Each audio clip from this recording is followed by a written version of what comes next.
There is now a lot of attention being paid to the question of gender equity and developing more women as senior leaders, and I think that's fantastic.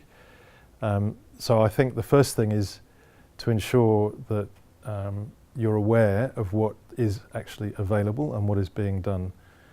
Every university, of course, will have a bedrock of policies and programs designed to support women through, for example, periods of leave, and then to transition back into the workforce.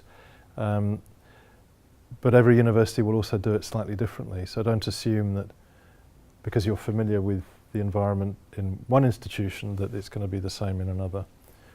But really the most important thing is just to find out what the university makes available.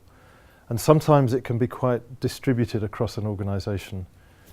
Here at the Trobe, for example, we have a lot of initiatives running simultaneously, and one of our challenges is actually to coordinate them and to ensure that they're well communicated.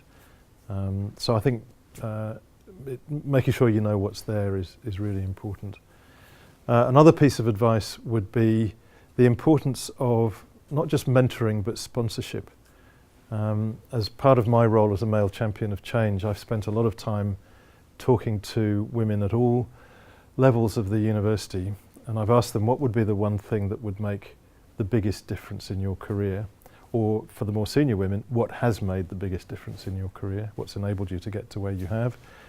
And the most common answer is not just someone that mentored me during my career, but someone who was prepared to go beyond that and actually sponsor me during my career.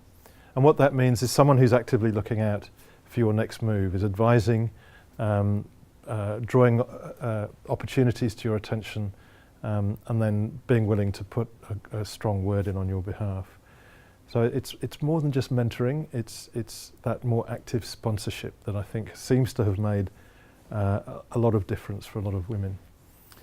And I think that the third piece of advice I would have is familiarise yourself with what's going on in the sector. It doesn't really matter what level you're playing a role as a leader.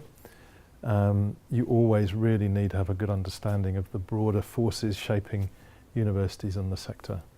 And I think that is something that will set you in very good stead for future leadership development.